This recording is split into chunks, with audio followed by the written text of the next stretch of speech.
Hello, folks. Welcome back. Welcome back. Welcome back to another show, another real life real estate investing show where we talk about real life real estate situations, but we bring you real life real estate solutions. I'm your host, Glenn Glasper, affectionately known as Mr. Dollar Out of a Dime.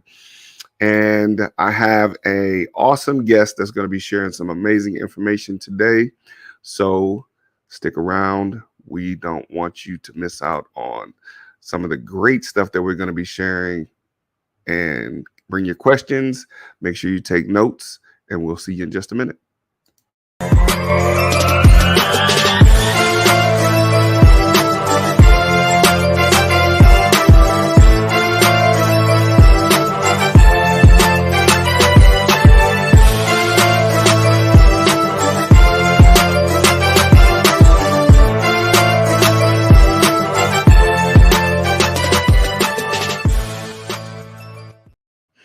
All right, welcome back, folks. Again, this is Glenn Glasper, affectionately known as Mr. Dollar Out of a Dime. This is the Real Life Real Estate Investing Show.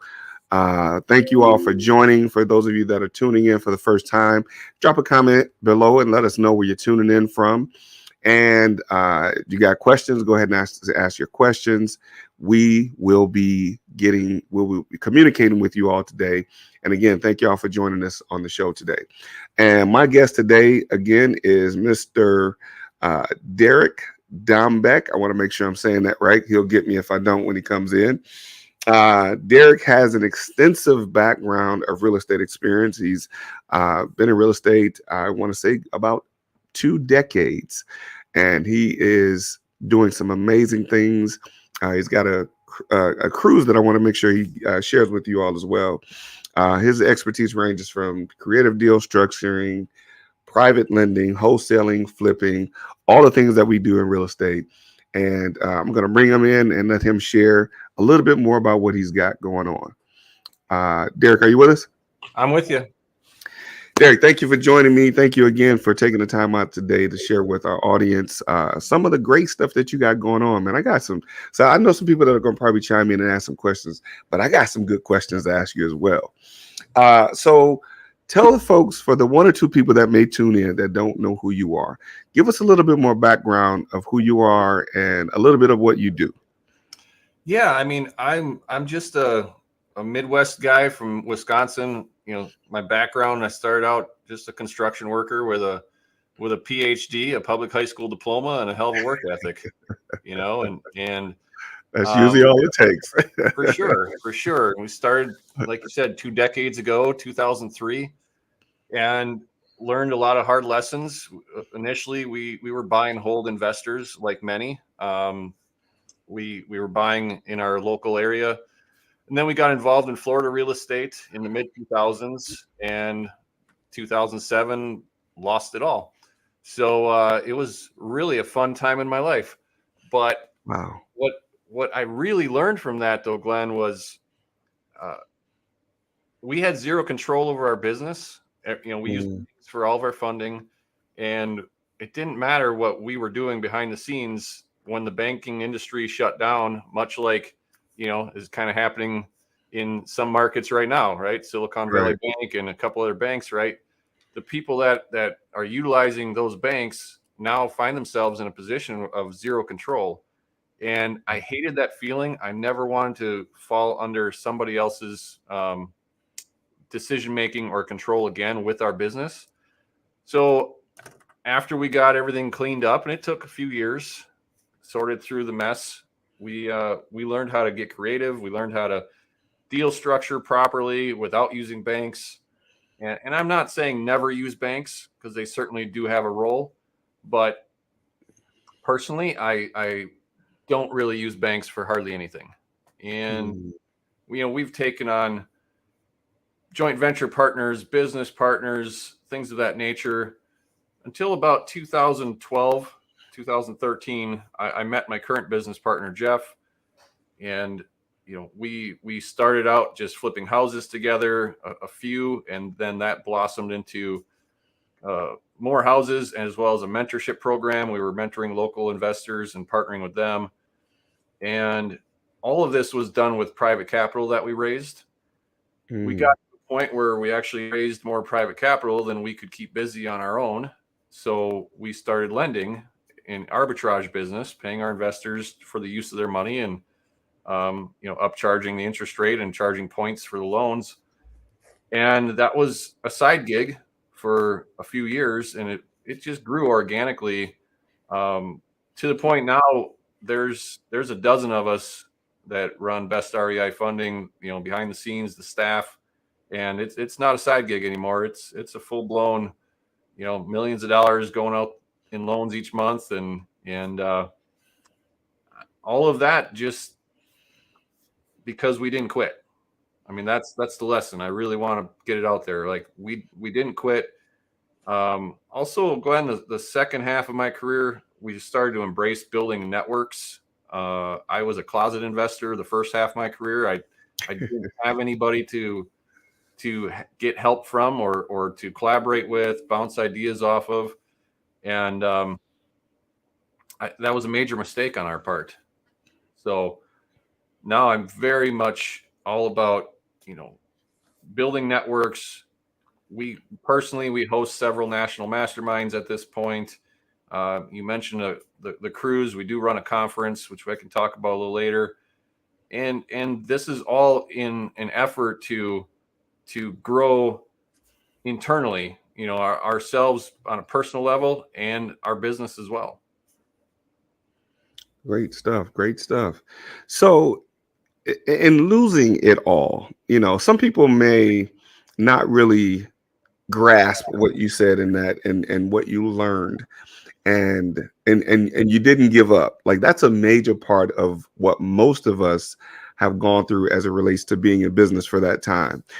People nowadays hear the business of real estate investing and they think it's something that you can just jump in and make a whole lot of money and have a great time. And what does it look like to lose everything and stick with it and come back again? Like, can you give us an idea of what that process looked like for you?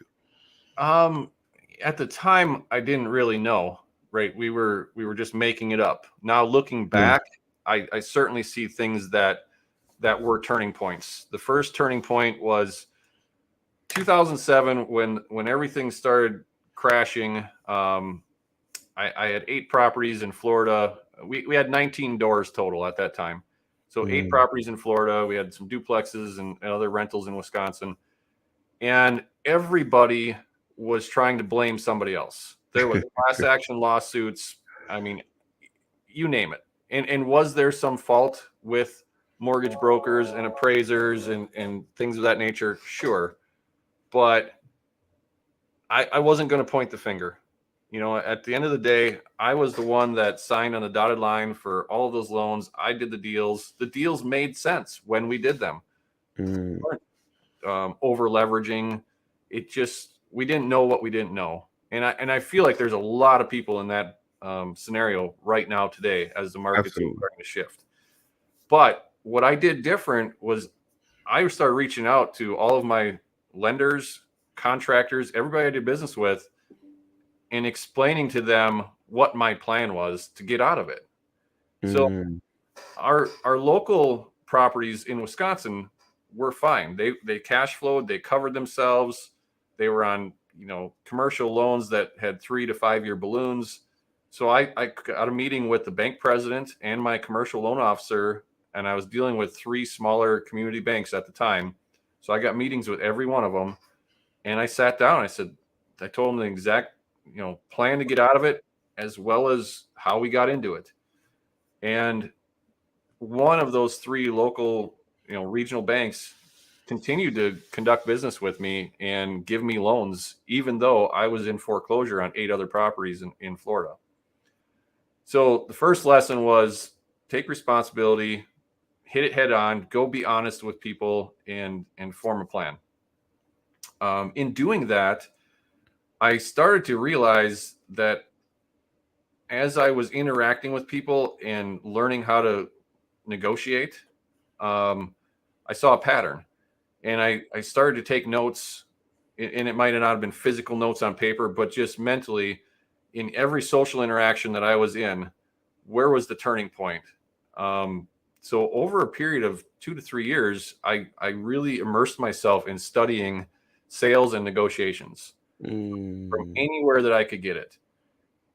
Because I needed that. I had to learn how to, create the deal structure, but you don't find creative deals. You build those. Build them out of conversations with people, right?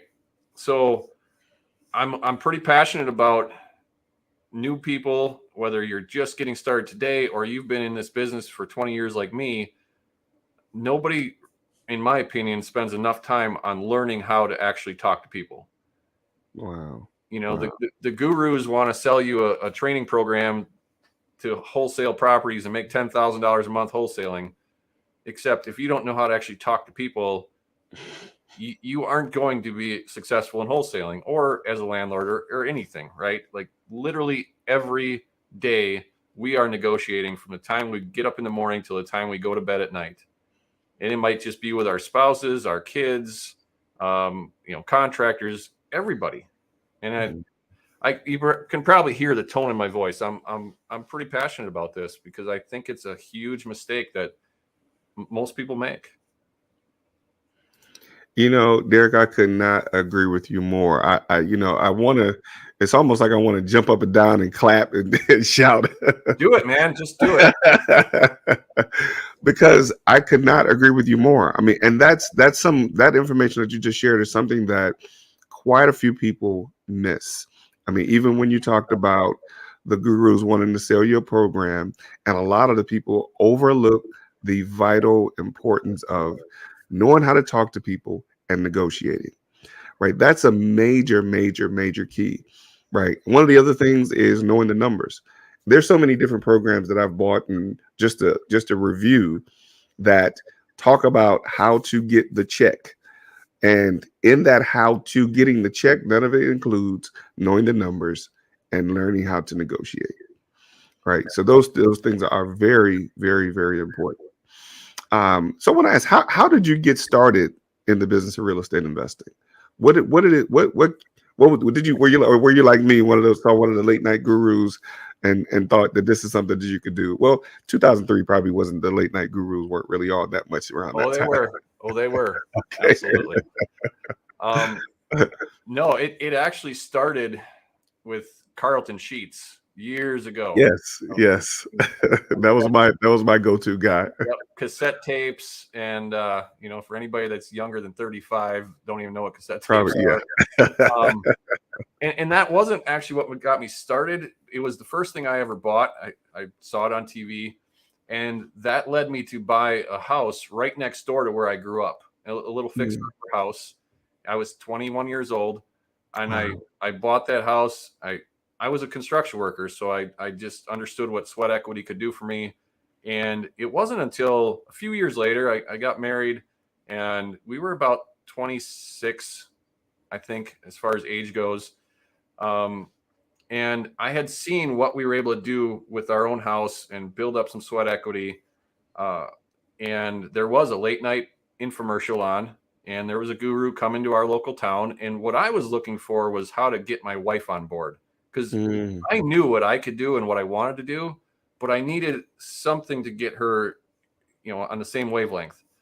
And it worked. We went to the 3-day, we went to some boot camps. Again, as I said earlier, I should have been more diligent when at those boot camps to meet other people and stay connected to the other people. I met plenty of people. I just didn't stay connected. That was the start for us. And I do things, I kind of jump all in. So our first 2 months in real estate, we closed 4 deals, two in Wisconsin, 2 in Florida. And, we cashed in my wife's 401k for some seed money, and we were off to the races. But we had great jobs, we had great credit, and back then the banks were, throwing money at you if you could fog a mirror. Right. So that's why we did build up a very fast portfolio. And as I said earlier, we didn't know what we didn't know. And now, if you would have asked me back then, I was God's gift to real estate investing. I was the king shit, right? Much like I might offend some of your listeners, but much like some of the wholesalers that have been, wholesaling the last 3 or 4 years, and they could get astronomical wholesale fees. Absolutely. Well, those days are probably coming to an end for them. And Mm-hmm. many of them built up this very large overhead cost on a monthly basis as well, which they could feed that monster before. That monster is probably pretty hungry right now for a lot of wholesale, So, which for me, Glenn, it's kind of like already knowing the end of the movie. After you've been through a couple different market cycles, I've been looking forward to this change in the market for several years. Opportunity is everywhere, and I love it if you know what to look for. Yeah, that's another very important thing. As you mentioned, going through a couple different market cycles. Now I got to ask you this question, right? Because you're hitting the nails on the head. It's like you came in with a hammer, knowing what to swing at. It's almost like you coached me a little bit, Glenn. Right? It's almost like I set this up. So I got to ask the question. Now you talked about knowing negotiations, you talked about the gurus, and you talked about those things, and experienced it in a couple of different market cycles. Would you say, I'm gonna put you on the spot here, Derek. Yep. Would you say someone with 5 to 10 years of real estate experience should be a coach or a mentor in the real estate business? I would say 5 years or less, no, because you haven't seen a different market. 10 years ago, yeah, I mean, it was, I think you could claim you have enough experience. You were kind of coming out of, the bad market, but I'll put a caveat to that. Should you be a coach with less than 5 years of experience? Yes, but in a narrow field. You may be able to coach in exactly what you've been doing, but where I live, we don't have huge populations of in our cities that we do business in. Milwaukee is the biggest city in our state, and I lend there, but I don't buy there. So most of the cities that I actually buy in are 25,000 to 150,000 population, right? You have to know more than one strategy to be able to survive. So wholesalers usually don't last long in our region or any other area. If you've got listeners that are in these smaller markets like me, you damn well better get good at several different strategies if you want to make it full time, right? So I see these people, in our area, and I travel the country a lot. I go to a lot of different events, and I meet people all the time that want to claim that they're coaching and mentoring, and it doesn't take long to ask them less than 3 questions and find out they're really not qualified. That's just my feeling, right? And you're absolutely right. I get that. And as you mentioned, well, what I've come to understand is that if people haven't experienced some level of adversity and I would say in any business, but specifically real estate investing, if you haven't experienced some type of adversity, yeah, I mean, it doesn't have to be a major situation, but some level of adversity where you probably stumbled and made some mistakes and then were able to recover and learn from those mistakes, then that gives you the ability, in my opinion, or the qualification to be able to teach.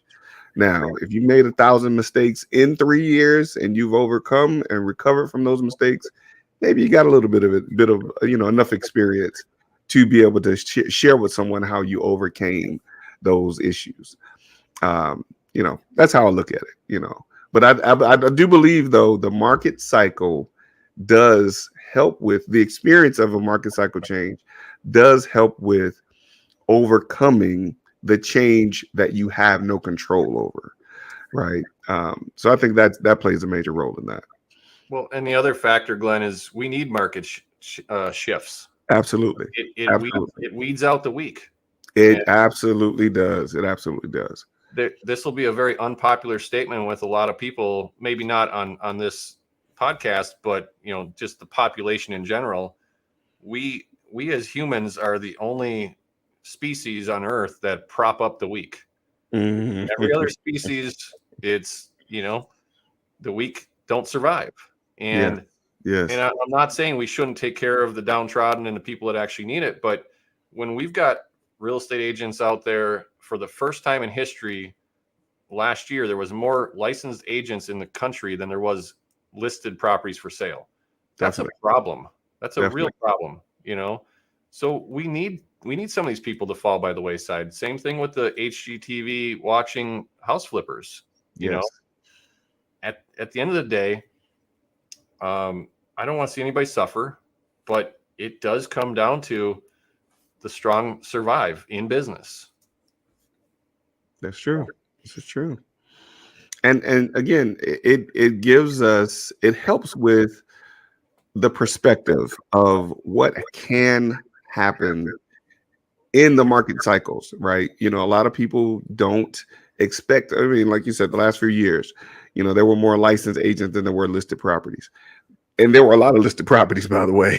Right. Um, but in those last few years, there was a wave, just like you. I thought I was God's gift to real estate some years ago because I fogged up that mirror so many times. And I hadn't experienced a situation where I couldn't get funding.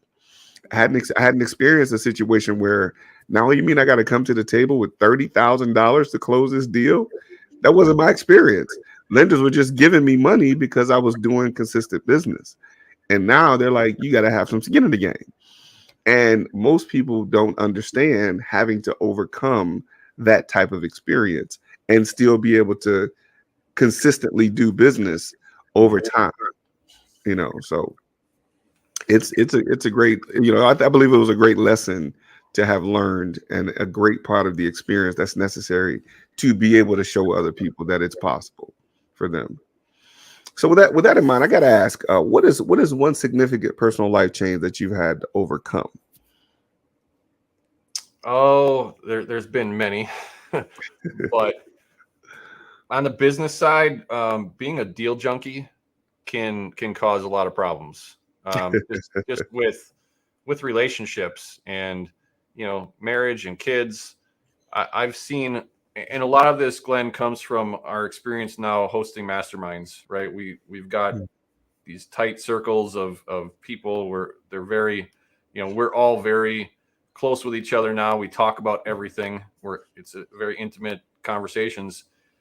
And what I see from most is we all get caught up in our businesses and trying to grow this big, massive business.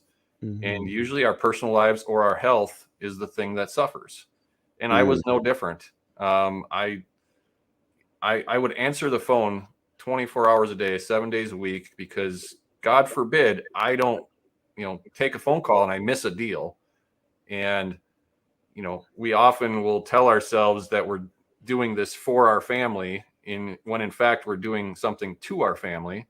Wow. So for me, 8 o'clock at night, and I'm supposed to be spending time with my children and my wife, and I'm telling them to shush or be quiet because daddy's on the phone. That was a room of my peers that absolutely kicked me in the teeth as my wife was sitting next to me crying, saying, Wow. we don't want more stuff. We want you. We want time with you. So that was I told you before we started the show, I'm an open book, and I will openly admit that to anybody and everybody that's listening. Something as simple as that took me 15 years before I got it kicked into my head. And it was in a mastermind setting that it happened. That seems like super common sense, but I would challenge that the majority of people listening to this show probably have the same problem. Absolutely. Absolutely. And what I realized, Glenn, is when we set office hours and we stopped being accessible 24/7, our business didn't suffer at all. It actually increased Right. because people will adapt their schedule to when you're available. Let them Wow. take a half a day off from work. Let them call you on their lunch break, whatever they need to do to get your services or whatever your expertise is, and live a better life. Wow. Wow. I don't know what it is, Derek. I think we might be some kind of, I don't know if they call it kindred spirit, or we're probably the twins that we didn't know about. Brothers from another mother, something like that. Right, exactly. Yeah. Because I tell you, I had to learn those lessons. Your first thing for me was having the discipline to be an entrepreneur, right? And wake up in the morning. My biggest thing was waking up in the morning and setting the wake up hours. But as you mentioned, I didn't know how to turn off the evening hours for a long time. I didn't know how to turn off the evening hours. I mean, I was, from 9 to 9 or 9 to 12 or whatever. I would be making calls on real estate deals at 11:30 at night sometimes. And then I learned this word that I had no clue about, called boundaries. And I learned to set boundaries. And even times now, my phone rings after 6 o'clock. And sometimes I see who it is, or I recognize the number, and I'm like, I want to take this call. Yep. But as you mentioned, we have to be able to set boundaries, and we have to be able to teach people that that time after a certain time is our own time.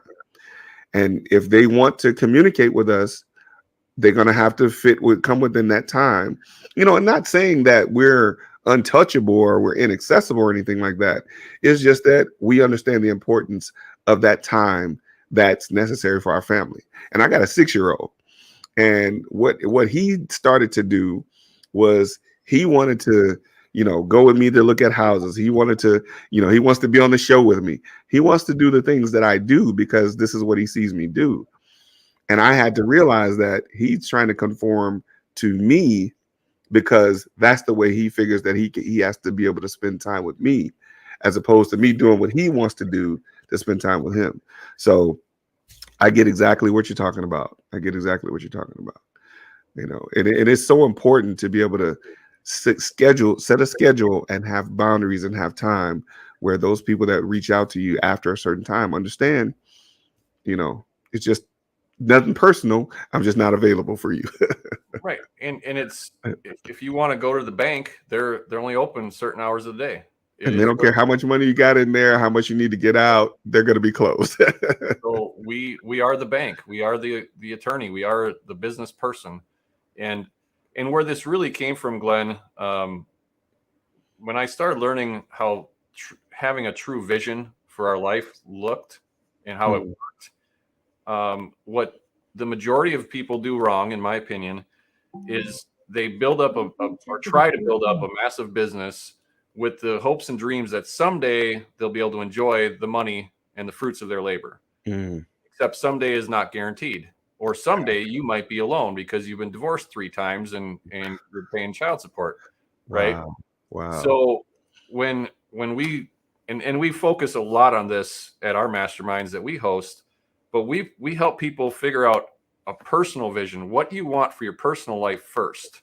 Okay. Block out the calendar for everything you want to do personally, and then build your business to fit within the time that's left in a Yes. given day or week, not vice versa.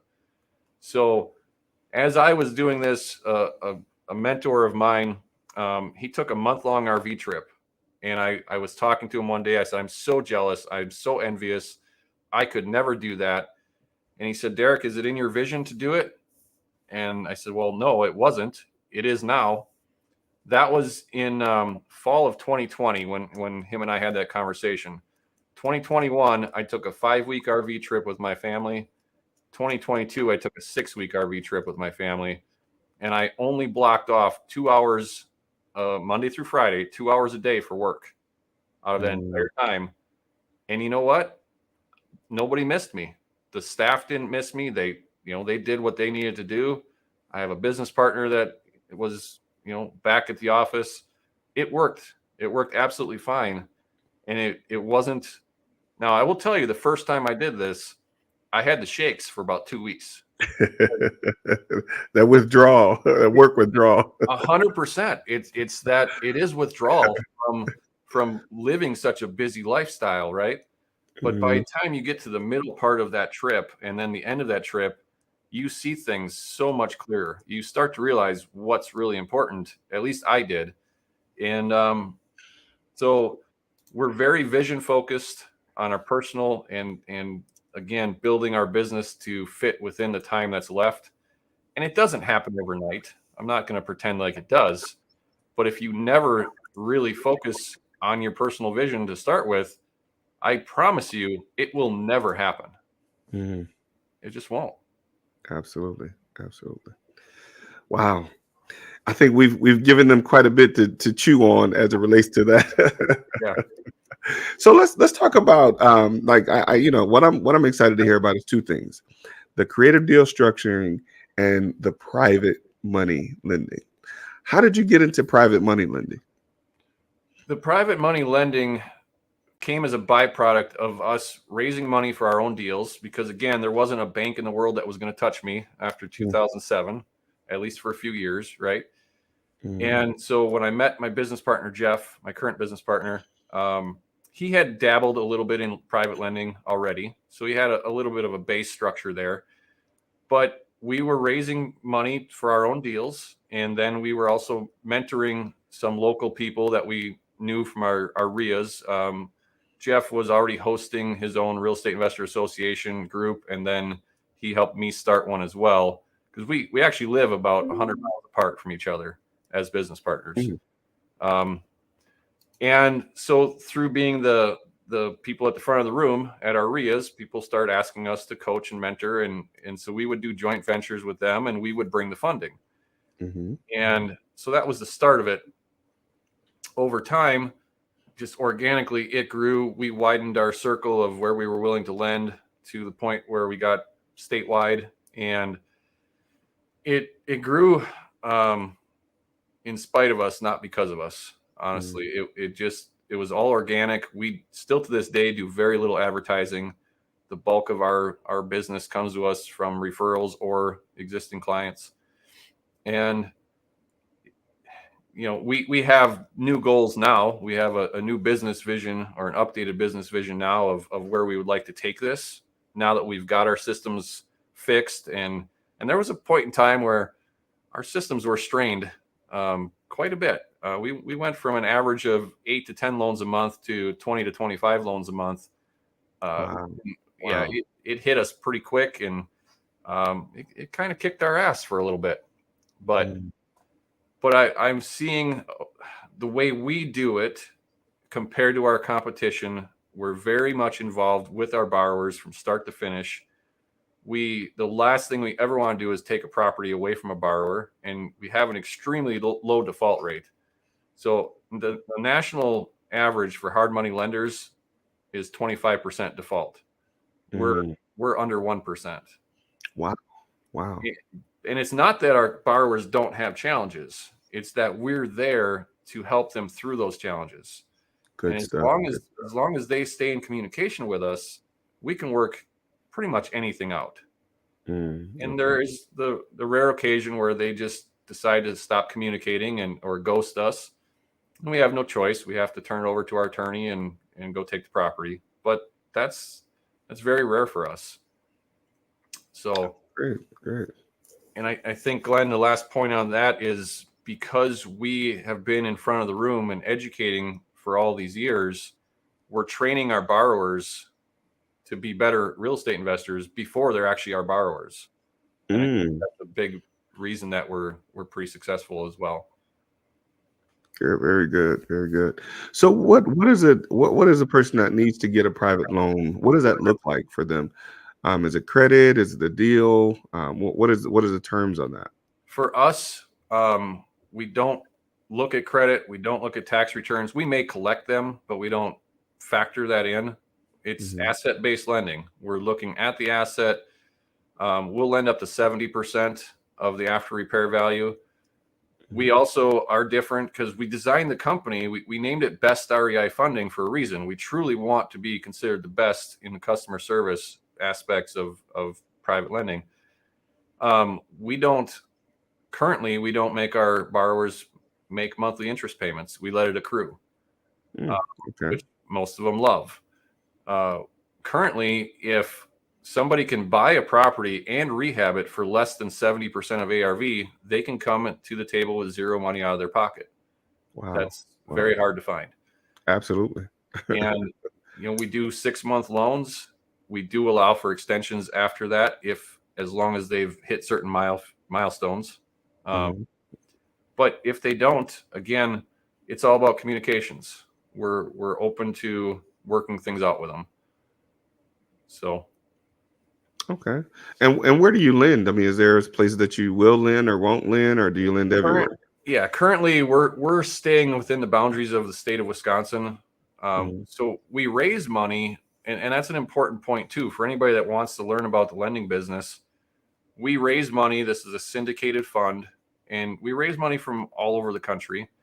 But the reason that we don't lend all over the country is until we get enough market share right here at home, it doesn't make sense to lend elsewhere. Mhm. We've got boots on the ground. I live in the middle part of the state. I can be anywhere within our state boundaries within 2.5 hours. Got it. And that's really important as a lender.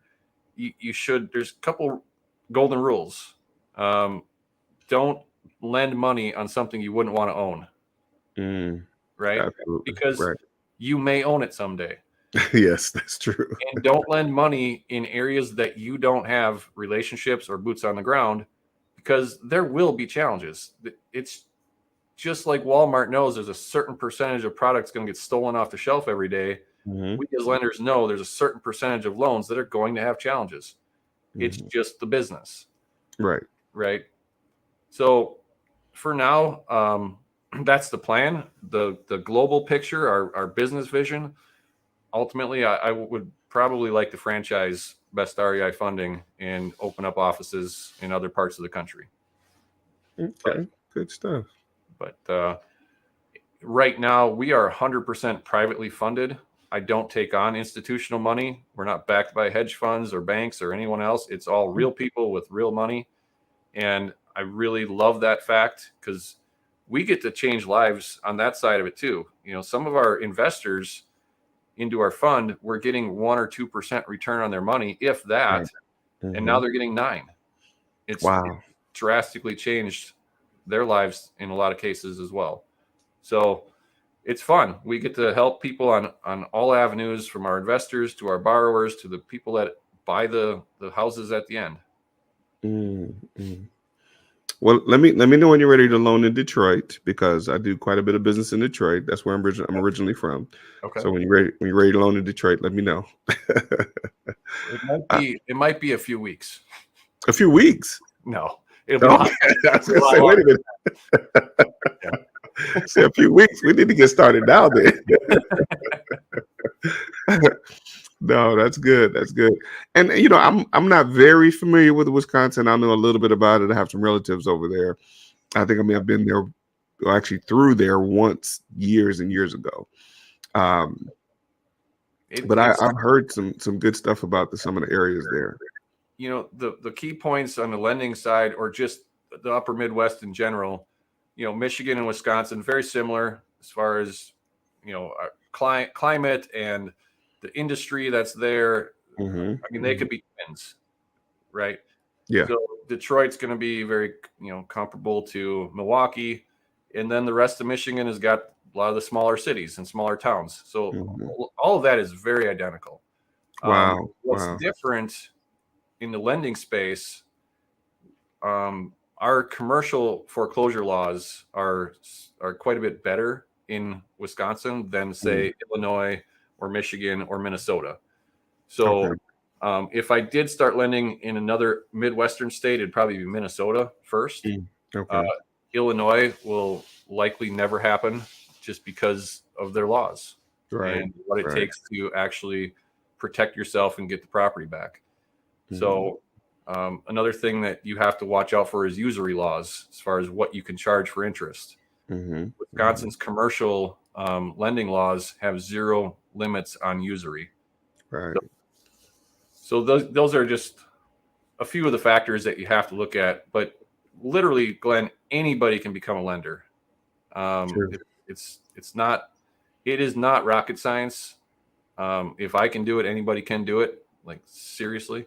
Mm. And you find the things that you enjoy to do. And I hate paperwork, so I don't do paperwork. I have staff for that, right? Great. Great. So I'd say what a great way to get into it by having borrowed too much money. Borrow too much money to use on your own, so you start loaning it out. That's a great way to get involved in something like that. Absolutely. And I want to make one point real quick, Glenn, because it's important. What you just said, I didn't borrow the money and then re-lend it out, right? So we raised the money and we have it in a fund. Okay. I am not responsible for them getting paid back. Their money is lent directly to borrowers, and the borrowers are responsible for paying it back. We make a profit on the spread in between interest rates and for servicing the loans. Got it. And that's important, just because I don't want people to go out there and take out $1 million line of credit that they're responsible to pay back and liable for, and then go lend it out. Not that you can't do that. I mean, there's plenty of people that do that and have done that, but there is two different ways. And before we wrap up, I'm going to give everybody a source on where they can learn how to be lenders. So, okay, very good. All right, well, and we'll get into that. I want to ask you about some creative deal structuring. We talked a little bit about that earlier. So, give me an example of what creatively structuring a deal looks like. Okay, so I want to start with my definition of creative deal structuring. First of all, buying a property subject to is not necessarily creative. Buying something on seller financing is not necessarily creative. Using options, using leases, those are all just tools. They're a way to conduct business. What I consider creative is when you start stacking those strategies together. Wow. Okay. So I'll give you a real life deal. I'm going to make the numbers up because I don't have them in front of me. They'll be close. But a real life deal from a couple of years ago. This woman needed to move out of the state. She had an existing first mortgage on her property of roughly $67,000. She needed $10,000 cash because she needed to move, and she wanted I believe it was $100,000 or $105,000 for the house total. The house needed a $5,000 paint and carpet update, and then it could be sold off or leased out and be worth about 120 to 125,000. So not a lot of equity there, right? Anybody that was a cash buyer would have walked away from that lead already because there just wasn't a lot of equity. True. Based off what she wanted. So what we did, I'm going to say this pretty quick, but we bought the property, took over her first mortgage subject to. We gave her $10,000 cash. She carried back the rest of her equity in a second mortgage position at 0% interest with about $225 a month payments. And that came out to amortized out to about 6 years of payments. Okay. Now I have this religion, Glenn. I don't like using my own money. Oh my goodness. All right. So I called. I'm also nosy with all of my financial friends. I know what they have and what they're seeking. So I call up my friend who has a small IRA, and I said, his name is Dan. I said, Dan, can I use your $20,000 IRA? We're going to structure it where you have a participating note. You're going to get 6% interest only quarterly payments, and I will give you 20% of the upside someday in the future when I sell the property at my discretion. Okay. And Dan says, sure. So I now have 20 grand. What did I do with 20 grand? I gave her $10,000 that she needed up front. I had to stick $5,000 into the property to update it. And I also had to catch up a couple of her payments when I took the loan subject to. She was behind a little bit. Okay. So now I'm into the property with nothing down, nothing out of my pocket. I then advertise the property, put lease option tenants into the property who bring me an upfront option payment. They're going to lease the property for 2 years, and they have up to 2 years to exercise their option and buy the house outright from me at a predetermined price. Okay. So fast forward a couple years, tenants exercise their option. They buy the house. I pay the first mortgage off. I pay the seller off on the second mortgage. I pay Dan back his principal, and we look at what the net profit was. Dan gets 20% of the net profit. Everything else goes in my pocket, including the cash flow for the 2 years and the tax advantages of owning a rental property for 2 years. Wow. And that is an example of a creative deal structure. So I got to ask one small piece of information you didn't disclose. Mm-hmm. What did you get for option consideration? I usually get minimum 5%. I want to see that people can at least get an FHA loan, which would require 3.5% down plus closing costs. Okay, so that was for me and my nosiness. Yeah. Can you explain to the people what option consideration is, though? Well, option consideration is what they have to pay to have the right, the exclusive right, to buy the property for the agreed upon amount of time in the option. Mm-hmm. An option consideration does not have to be cash. Okay. Wow. So Talk about creative deal structuring. Well, in a lease option, if I'm the one giving the option, I want cash. If I'm the one getting the option in a completely different deal structure, I've taken an option to buy a property. Okay. So another quick example, there was a waterfront house. Wisconsin's got a lot of recreational area, a lot of lakes, and everybody wants a second home or a cabin on the lake. So there was a divorce situation that this lead came to me because I actually sold this woman's father a house like 8 years prior, a flip house, and built rapport. He really enjoyed the experience. So then when his daughter had a challenge, he said, call Derek. That's a good thing, right? Right. Absolutely. So husband and wife going through a divorce. They both had already moved out of the house into their own apartments. They now have two rents. They've got a mortgage. They can't afford the mortgage, and the house is in disrepair, so it's not going to sell very quickly. But what they owed on the mortgage was more than what I was willing to pay in cash. So I said, okay, here's what we're going to do. I'm going to rent the property from you. I'm going to start paying rent to you. His mortgage was $1,100 a month. We agreed upon $600 a month in rent. And why 600? Because I asked him, what would you like to get? What would help you? Would I have paid him $1,100 a month? Absolutely. But he asked for $600, and that's what I gave him. Wow. Okay. Wow. So I had 1 year to fix up the property at my discretion and at my expense. Whatever I deemed necessary to make that property sellable, I could do. The lease is what gives me the use of the building, right? Right. The option is what secures my right to purchase it. So we stuck about $6,000 into the property out of pocket, but my option consideration was written up in the option as $0 up front. I would maintain the property in at least its current condition or better. I would pay the utilities via my lease, and so he didn't get any money up front. The option consideration was my labor, my work, my Wow. Okay? So we stuck $6,000 into the property. I took a $4,000 hot tub off the property and brought it to my house, and a $2,000 refrigerator that was 6 months old. Took that out of there, took that to my mother's house. Wow. So, Okay. so I'm really all in, almost nothing. And then we put it on the MLS. We listed it for sale. Now, this is important. I always get power of attorney when I have an option to purchase somebody's property. Okay? Wow. Yes. And here's the reason. As power of attorney, I can list that property on his behalf. Yes. And I can sell it, and I can get paid at closing to get rid of my option, right? They're buying my option out at closing. But I never actually exercised my option. I sold it as right. is.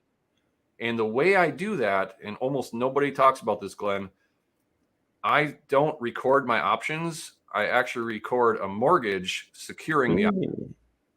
Okay. Okay. So at that closing, because think about, any buyer that's using financing that has seasoning requirements, right? I can't double close. I can't exercise my option and then sell it Absolutely. 10 minutes later. Their loan will get denied. That's why Mm, I can sell it as power of attorney. How do I get paid? I get paid as a mortgage payoff at mm, closing. It does not wow. trip up any underwriting with their eventual the end buyer's lending. Good stuff. Good stuff. Now, what happens in a scenario like that? Um, in a scenario like that, Kendall says you need to come see him. All right, Kendall, you have to tell us why. You have to tell us why. Kendall, you'll have my email address when this is done. You can hit me Right. up. So in that scenario, you create a, I mean, and you know, for the viewers that are watching, I want to make sure they understand. You create a mortgage note for them to sell you their house. Okay, so one thing you said was incorrect. It's not a mortgage note. It's a mortgage or a deed of trust, depending on your. Okay, got it. Okay, So a mortgage or a deed of trust is nothing more than a security instrument. absolutely. Typically, it's securing a promissory note, but it can secure an option. It can secure a lease. It can secure anything. It's just Wow. pledging the property as collateral in case the agreement goes sideways. Okay. Right, right, right. Well, Eh, I don't want to record my option for two reasons. Number one, options have been known to get missed in title searches. Definitely. And if that property gets sold and the option gets missed, what is the likelihood I would ever get that sale reversed? Right. Slim to none. Like I can file a lawsuit, I can go against title insurance, I can do all that, but I'm never going to get the property. Right? They're going to Right. give me a money judgment, and then it's going to be on me to try and collect on the judgment. If I have a mortgage securing the option and they try and sell it to somebody else, go ahead. I still have a right to foreclose because I have a mortgage. Definitely. Okay. Yeah. So that's huge. And I've gone toe to toe with attorneys on this. And remember, I've got a PhD, big public high school diploma, and I have to educate all these attorneys every time because they say, well, why should my client do that? Why would they give you a mortgage securing this agreement?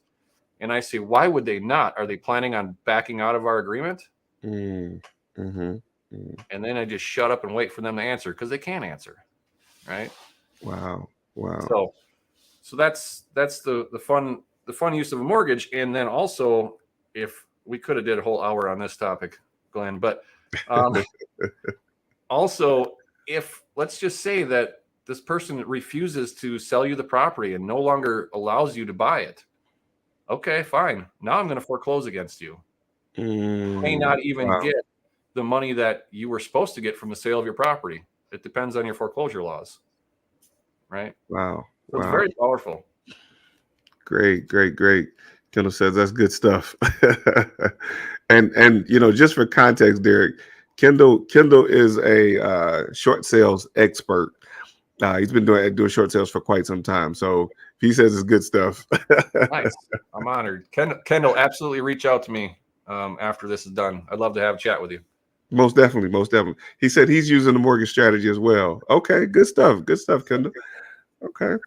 All right, and you know that is very powerful because at the closing, and another thing, you know, so folks can understand what context would be with that is that you get paid as a payoff when you set it up that way. Mm-hmm. You know, so that's great stuff. Reginald Hart says really good stuff. All right, all right, all right. So let's talk about the giveaway. Now I know this has been some great information, and you know I can ask another 1,000 questions, but I know we're coming up on our time. And for the sake of people understanding some of the major benefits of what you would be offering, you mentioned there's something that you want to offer to the people that are tuning in today. Can you tell us a little bit more about that? Yeah, so there's two things. There's a book that I've been a part of that was released in January, and I'll give anybody that just sends me an email, says, hey, I heard you on the Real Life Real Estate Solutions show. I'll send you the electronic version. Well, when I say I will, my assistant will send you the electronic version. The book itself is called Next Level Your Life. And Wow. this is a compilation book with a bunch of really awesome authors from all across the country. Robert Helms from the Real Estate Guys radio show is in it. Kyle Wilson, who was Jim Rohn's business partner. Just awesome network of people that I'm blessed to be a co-author with. And we hit #1 on Amazon in like 31 categories, bestseller. So it's really cool. The whole point of Next Level Your Life is almost everybody in there had some adversity, and it talks about how they got through it. And so my story is all about what I went through from the day I started through now.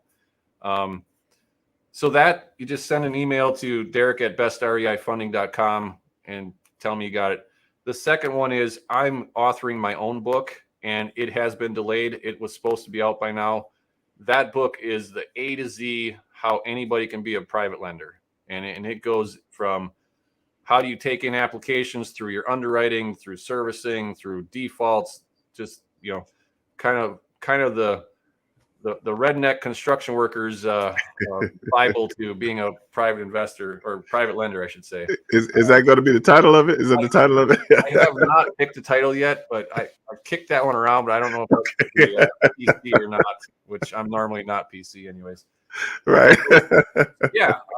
Whenever that book comes out, anybody that sent me an email about the Next Level Your Life book, I will absolutely send the second book to you. Same thing, electronic version to your inbox whenever it's available. So I'd love to do that. Great stuff. Now, we also talked about this cruise and the mastermind. Can you tell us about the mastermind and what comes with that, and how do people get involved in those? So the cruise itself is an annual conference. We just came back from it in early March. The next one is already being booked. It's going to be March 9th, 2024 on Royal Caribbean Symphony of the Seas. It's going to be an 8-day cruise down to Aruba and a couple other islands down there. The important part is it's a advanced strategies and networking event. Okay. I don't bring in selling speakers. All of my speakers, we usually have 8 to 10 really high level speakers. They are there on their own time, their own dime. They're not selling from the stage. It's pure content. We have conference for half a day on the days that we're cruising at sea. The days that we're in port, we don't have conference at all. And then evenings we get together for kind of an open town hall session, more interactive. But it's really high level. I don't advise brand new people to go because they may be a little overwhelmed. You're welcome to come, but I'm just open about it. It's for really kind of going like higher level, like some of the stuff we just talked about the last 15 minutes, Got it. So the website for it's called the Generations of Wealth. It's GOWvoyage.com. The reason it's called Generations of Wealth is I encourage people to bring their kids. This last conference, I think we had 16 or 17 kids there, and it's there for them to start to build their own network. I said earlier, that was one of my bigger mistakes, right? My 3 kids have a network of other friends from around the country who have parents that are freaks like us, right? We don't conform to normal things that they hear in school. So I really want people to bring their kids. There's no charge. The kids can sit in on as much or as little of the conference as they want. It's been really awesome. And the masterminds were an offshoot of the conference. It's a way for people to who really want to have that tight-knit network on a semi-annual basis. Each group, I have 3 groups at this point. Each group meets twice a year. We rent a house somewhere different every time. We all stay in the same house together for several days. And it's a round table session where you've got an hour and a half, Glenn, to talk about your business, your health, your life, whatever you want. And everyone else is going to pour into you, feed into you, and help you in any way they can. Wow. So anybody that wants to learn more about that can go. It's called the Circle of Trust. So REICOT.com, which stands for Real Estate Investor Circle of Trust. Okay. We'll make sure we add that in the comments so people can get that information. Yeah, and I don't have a lot of openings. Actually, our next mastermind is going to be in Puerto Vallarta, Mexico, end of April. So I've got like 1 or 2 spots because these are small. I mean, this is maximum 18 to 20 people. So Okay. mostly because it's hard for me to find a house big enough to get more than that, but it's kept real intimate, you know. Great. Great. Great stuff. And the next one is happening. When is the next one happening? I think I missed that part. The Mastermind Circle of Trust, the next one is in April. Okay. The next cruise is in March of 2024. So that's off. But it is there's early bird pricing right now, and it's getting booked. So Okay. Okay. All right. All right. Derek, listen, great information. Thank you for joining us today. And I want to look into that REI Circle of Trust and see about joining you in April, depending on the dates again. But listen, you've given us some great information, and I will encourage Kendall to reach out to you as well, because he's definitely a good resource as well to be connected also. And if anyone is looking for funding in any area of Wisconsin, right? yeah. Okay. Certainly reach out to Derek at Best REI Funding. And is there anything else you want to share with the folks before we get out of here? Well, if anybody's looking to invest, I'm always raising money. So selfish plug. Reach out to me for that too. Most definitely. Okay. All right. Listen, thanks again, Derek. I look forward to bringing you back as a guest and sharing some more information, especially when you open up Detroit Lending. So that would be a conversation we have. And congratulations on all your success and the things that you're doing. And thank you for being on the show. I think, Glenn, you should open a lending office in Detroit, and I can franchise to you. I absolutely will take you up on that. Thank you for having me. I really appreciate it, Glenn. Great stuff. All right, folks, listen, thank you all for joining us. Again, this is the Real Life Real Estate Investing Show, where we talk about real life real estate situations, but we bring you real life real estate solutions. I'm your host, Glenn Glasper, affectionately known as Mr. Dollar Out of a Dime. And listen, for those of you that are watching this, don't forget to tune in on tomorrow at noon. Real life real estate investing is going off script. We'll be on script, but we're going off script. So that'll be Real Life Real Estate Investing Uncensored, where not only do we talk about real life real estate solutions, but we talk about a whole lot of real life real estate crazy stuff. So thank y'all for watching, and see you all next week.